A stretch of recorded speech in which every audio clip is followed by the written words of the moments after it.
how much do Republicans actually do for their constituents? Well, Democratic Representative Jared Moskowitz breaks it down for us. It's a little awkward when you want to disagree with someone on your side of the aisle, but I have to dramatically disagree with my colleague, Ms. Crockett, who used data and statistics and facts to claim that this is the least productive Congress in modern history. First of all, this Congress removed the Speaker, which has never happened in the history of the Republic. That's clearly that's a big accomplishment in the 118th.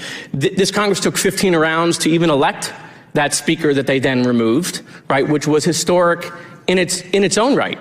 And then they removed a member of their own party. That hadn't happened in 20 years, so kudos to them. They've had a failed impeachment of a president. I don't think we've seen that happen in a really long time.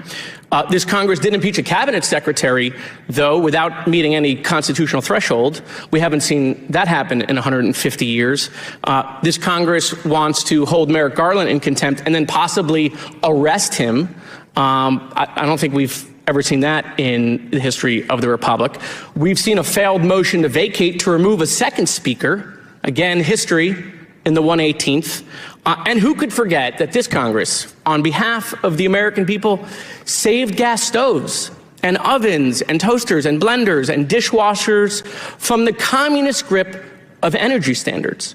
So I think Ms. Crockett was pointing out that this is least productive. These seem to be accomplishments on behalf of the American people that are clearly historic and may never be repeated in another Congress. So pretty succinct summary there. Of course, Republicans claim that everything they do is actually done to protect and serve the American people. Protect them from gay and transgender people, from Muslims and atheists and Satan worshipers, from socialists and communists, from lazy workers and union organizers, from vaccines, from someone else's abortion, from the illegals. All very real things, according to the Republicans, that Americans should always vigilantly stand against. But we know that most of what they actually do is obstruct progress in the United States, whether at the federal, state, or local levels, and they create and exacerbate culture wars with the express intention of radicalizing and siloing their base. They're chaos agents who at times are so chaotic that it's difficult to understand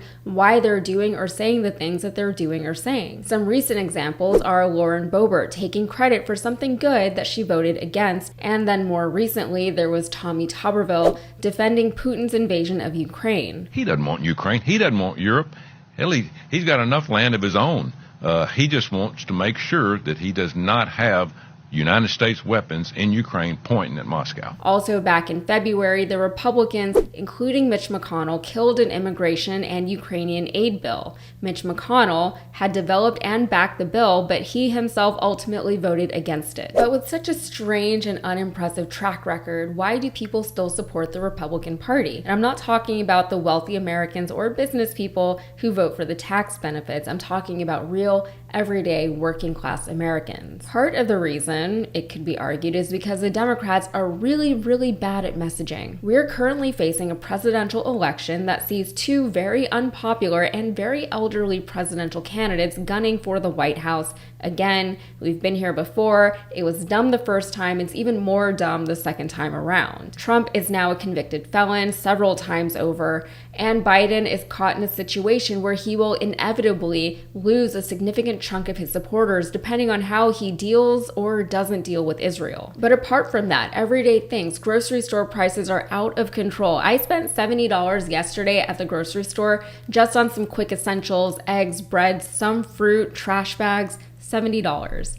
Highly skilled and educated workers now live under constant threat of being laid off from profitable and growing companies. The housing market is still a disaster, with many Americans giving up on the dream of ever owning their own property. And millions of people who would love to be starting a family or buying a house or setting up for retirement, they find themselves locked into predatory student loan agreements, unable to escape the cycle of bureaucracy, low wages, high prices, and utter instability. Why would anyone want to start a family or do anything when there's more than a good chance that they'll just be laid laid off one day without any kind of safety net? Why would a woman want to get pregnant in a red state when it could cost her her actual life? Things are grim for everyday Americans, and with the grim realities of everyday life, we're told to appreciate the things we do have because it's worse somewhere else. However, for many Americans, while we can understand that very simple dichotomy, there is little hope of things ever getting better. We feel stuck between two parties that don't do anything or don't do enough. While the Republicans are busy trying to impeach a president who hasn't done anything impeachable, and while they're still fighting with their own Speaker of the House, the Democrats have actually been working. They've been doing things, they just don't talk about it, or they don't talk about it nearly enough. And now is the time for them to talk about those things, if not in an election year, then when? Let's take food prices, for example. Earlier this year, the Biden administration blocked a major grocery merger where Kroger was seeking to acquire Albertsons. That merger would have resulted in a giant grocery monopoly that would affect millions of Americans across the entire country. During the pandemic, when there were grocery supply chain issues, prices inevitably shot up, but grocery stores had trouble keeping their shelves stocked. And part of the reason for that was because of the already existing industry monopolization. That was a very real thing that affected everyday Americans, and the Biden administration seems to be taking antitrust steps to prevent similar situations from happening in the future. The Democrats are also currently tackling inflated food prices, specifically food prices that never readjusted downward after the pandemic. The Democrats have been running a corporate pressure campaign against food giants like Target, and recent announcements that Target and others would be lowering food prices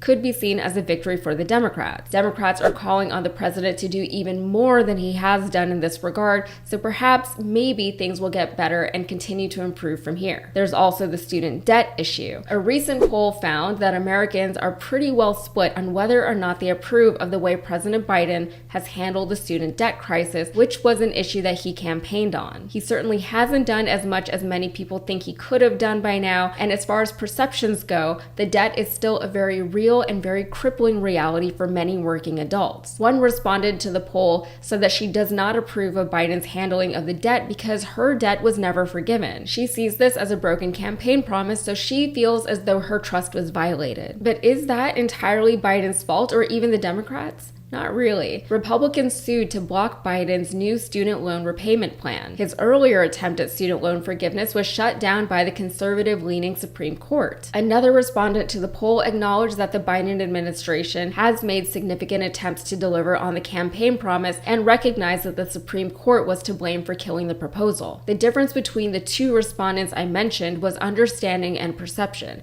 The Democrats need to manage people's perceptions of them. Biden needs to manage people's perceptions of him. It's not our responsibility as voters to convince ourselves to like either of these candidates or parties. It's not our job to worry about the things that we have elected people to worry about for us. If the Dems want more of a reputation for actually doing things for their constituents, they should tell us about the things that they're actually doing. All right, that's it for me. If you got anything out of this, please like the video and subscribe to the channel. Thanks so much.